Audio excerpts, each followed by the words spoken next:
Salam merahayu-rahayu buat saudaraku sekalian yang ada di mana saja. Saudaraku, kali ini saya akan memberikan edukasi sekaligus menjawab pertanyaan dari saudara kita. Kenapa kok muntah besi dari Sulawesi itu tidak dibor atau dilubangi? Karena kalau menurut sebagian orang, saudaraku ya, kalau dilubangi atau dibor itu tuahnya akan berkurang. Begini saudaraku ya, kalau menurut pengalaman pribadi saya, karena dulu saya juga punya murid itu pernah dapat muntah besi dari Sulawesi, saudaraku. Itu ada satu kresek hitam, ya lumayan banyak sih. Dan waktu itu kepengen dibikin gelang, dan batunya waktu itu memang saya proses, saudaraku. Saya jadikan gelang, saya bor. Memang susah, saudaraku, kalau tidak ahlinya. Susah. Karena ada cara-cara atau yang sekiranya biar bisa dipakai buat gelang. Karena apa? Karena dengan dibor itu kan rapi, saudaraku ya. Tidak disusun pakai tali, jadi kelihatannya kurang rapi. Memang susah, saudaraku, kalau dibor itu, kalau tidak yang memang benar-benar punya keahlian lah bahasanya.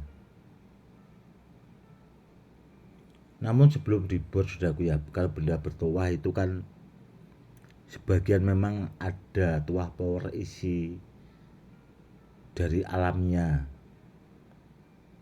Itu kalau orang yang memang paham, biasanya itu bahasanya disingkirkan dulu, saudaraku. Kalau sudah jadi, sudah dirakit, dibikin gelang, baru dikembalikan lagi, seperti itu. Dan kalau menurut saya itu tuah powernya tidak berkurang sama sekali, saudaraku. Muntah besi dari Sulawesi itu sebenarnya, saudaraku ya, meskipun dihancurkan jadi tepung, karena saking lembutnya itu jadi tepung lah ibaratnya, itu tuah powernya juga tidak akan berkurang, saudaraku. Itu seandainya dibikin isian ke orang, itu juga ampuhnya luar biasa. Kedahsyatannya itu tadi sangat luar biasa. Meskipun muntah besinya yang dari Sulawesi itu dihancurkan. Karena apa? Karena barang kalau dipakai buat isian ke orang, saudaraku ya, meskipun dihancurkan, dia kan diaktifkan lagi, saudaraku. Entah itu pakai ilmu atau diisi ulang bahasanya, di asma, seperti itu. Jadi powernya itu tidak ada kurangnya, kalau menurut saya pribadi seperti itu. Ya, kenapa kok saya menyampaikan seperti itu? Ya karena barangnya bagus ya. Meskipun itu dari Sulawesi atau dari mana-mana, ya saya bilang bagus. Karena barang bagus tetap bagus. Tidak apa ya, saya selalu apa yang ngomong badar besi dari Pati itu yang paling bagus itu tidak juga saudaraku. Kalau dari Sulawesi bagus ya terus terang saya bilang bagus karena barangnya bagus.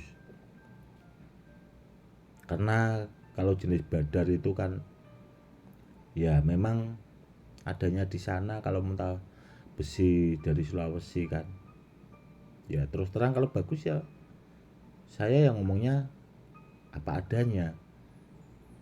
Dan sahabat saya juga saudaraku ya, itu dapat batu badar tidar itu dari Gunung Pesagi Lampung. Kalau dulu beliaunya itu sebelum nonton channel YouTube saya tahunya itu badar besi. Namun setelah beliaunya nonton channel YouTube saya dia tahunya batu badar tidar. Itu kalau zaman dulu sahabat saya saudaraku ya. Karena orangnya juga ahli kanuragan, sesepuh, dan beliau memang seorang pendekar jawara lah bahasanya. Karena beliau memang membidangi itu dan beliau juga punya pondok pesantren besar saudaraku. Itu batu badar tidar yang dari Gunung Pesagi itu saudaraku. Dulu itu ya memang kalau buat isian dihancurkan saudaraku karena itu ditelan lah bahasanya buat loloan. Itu aja ampuhnya luar biasa saudaraku.